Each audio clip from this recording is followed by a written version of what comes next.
Bapak Ibu, selamat malam.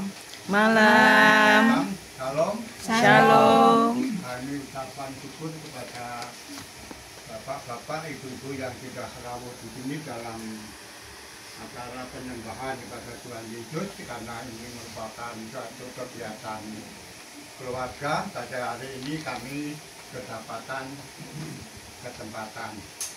Sebelumnya itu kami mohon untuk pokok-pokok doa, terutama kami aturkan pada Bapak Ketua Kadipodin. Selamat datang Pak dan selamat malam. Kiranya berkat Bapak lebih melimpah untuk kita semua, dan nanti dalam pemberitaan firman anggota atau jemaat Kolean Timur bisa mengerti dan bisa mengutarakan apa yang sudah dibawakan oleh Kadipodin. Yang kedua kami ucapkan pada Diaken Evi, terima kasih atas kedatangannya sehingga acara ini lebih lengkap. Yang ketiga kepada Bapak Bobi, ulangi Diaken Bobi yang membawakan suatu persembahan nanti atau selawai doa. Dan terima kasih Pak Bobi sudah hadir di sini. Selanjutnya kami pada Bapak Ibu bersama Bapak Pembawa Firman, kami dalam pokok-pokok doa ada 5 poin. Yang 3 poin itu adalah kami ucapan syukur karena Tuhan Yesus yang kita percayai selalu melimpahkan anugerah dan hidayah kepada keluarga saya. Yang pertama adalah keluarga saya sendiri sebagai orang tua. Saya masih hidup dengan nyonya atau istri dan 1 anak bungsu, dengan hidup damai dan sejahtera, dengan umur yang sudah kami rasakan sampai sekian ini, juga termasuk istri saya sudah agak umur lah karena sudah mulai kesel-kesel dan sebagainya, tapi berkat Tuhan masih kami terima, yaitu suatu kedamaian dan kerukunan dalam keluarga. Yang kedua, kami mengucap syukur kepada anak kami pertama, yaitu yang tempat tinggalnya di sebelah ini.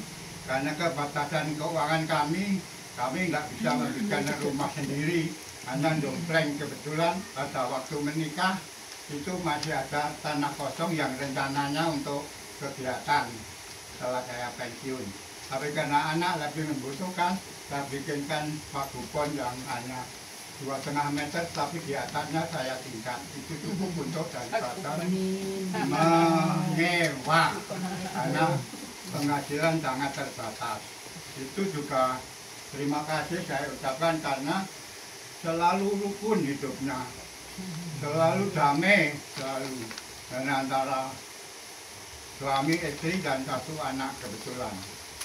Dan kebetulan pada waktu kemarin penerimaan mahasiswa, cucu saya ini ya di luar batas kemampuan, jadi naik masuk Unigro tanpa biaya apa-apa, bahkan mendapat beasiswa untuk tingkat 1-nya, nggak tahu nanti kesananya. Itu yang kedua. Yang ketiga adalah anak saya yang kedua, yang di tempat tinggal dekat Wana, yang pernah mungkin ibu bapak pernah ke sana, saya melihat itu Jiwo dengan istrinya itu anak saya Reli.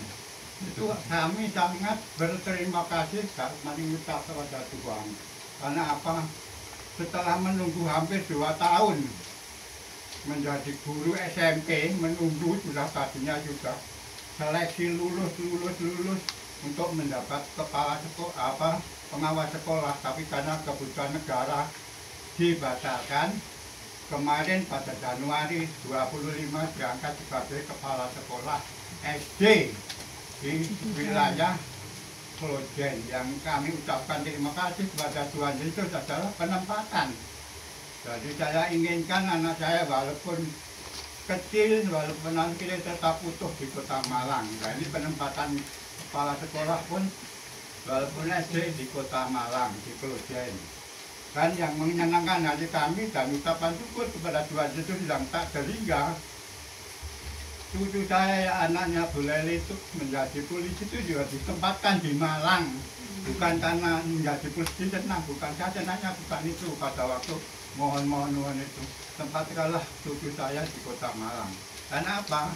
Karena pada waktu itu waktu masa pendidikan tahun 2023 di SPN Mojokerto, bapaknya jatuh sakit dan sebagai pergumulan itu saya sebagai kakek nenek yang dekat selalu berdoa minta ditempatkan makan di Kota Malang. Kebetulan setelah ditempatkan mulai bapaknya sembuh lagi. Padahal secara kemanusiaan atau secara ilmiah kedokteran, kalau tidak pimpinan Tuhan Yesus, saya percaya tidak akan sembuh nanti saya itu. Kenapa? Karena memang pertolongan Tuhan selalu nyata. Apa yang saya nyatakan, saya atau saudaranya saya ini ada yang dosen di Australia, itu nggak pernah hubungan dengan sini. Tapi setelah setut anak mantu saya itu sakit, nggak tahu dengar dari siapa, dengar lalu memberi obat yang luar biasa mahalnya untuk kita, hiburan kita. Itulah kami yang selalu mengucap syukur pada Tuhan, katanya kalau pikir itu tidak perlu dengan ada benda yang melimpah atau apapun, tapi saya berusaha dengan apa yang kami terima ini saya mengucap syukur pada Tuhan. Yang kedua, ucapan syukur mungkin nanti dengan makanan kami seadanya, Ibu Bapak bisa menikmati makanan karena istri saya punya talenta masak, bisa dirasakan. Yang kedua. Lalu poin yang keempat ini ya suatu permintaan memang karena kami punya pergumulan. Yang pertama, yang keempat ini, anak saya yang ketiga ini adalah pegawai swasta tadinya. Ya, 2 tahun kerja di sana dikeluarkan, 3 tahun kerja di sini dikeluarkan. Padahal dulu itu pernah kerja di Yogurt dengan baik sudah 3 tahun. Tapi karena minta tambahan gaji dikeluarkan. Kali-kali lagi sampai sekarang ada kebetulan. Mungkin ini rencana Tuhan yang kami rasakan, yaitu Bapak ya, dengan adanya anak saya ketiga ini tidak punya kerjaan, kakaknya sakit keras tadi, dibutuhkan sama kakaknya Leli untuk mengasuh si kecil, karena Bu Leli anaknya hanya 2, yang tadi 1 jadi sudah kerja tadi, baru yang kecil masih SMP, jadi untuk antar jemput pulang pergi, itulah kebanggaan saya dengan saya karena minta syukur. Yang poin yang kelima, Bapak Ibu semuanya termasuk orang tua, mohon dukungan doa dan kiranya Tuhan mengizinkan. Saya itu punya adik kandung di Bandung sudah 20 tahun, hampir 20 tahun tak menengok. Saya kebetulan kemarin dapat gaji ke-13, besok minta doa restu Bapak Ibu sekalian. Saya tanggal hari Jumat, tanggal 20 akan meluncur ke Bandung. Berangkat dan pergi mohon keselamatan dari Tuhan Yesus. Itulah yang kami inginkan. Jadi ketemu lagi nanti hari Minggu sore. Saya sudah pulang dari sana Minggu pagi karena anak saya ini banyak tugas untuk banyak. Saya berdua sama anak saya untuk meluncur tanggal 20. Itu di bagian kecil.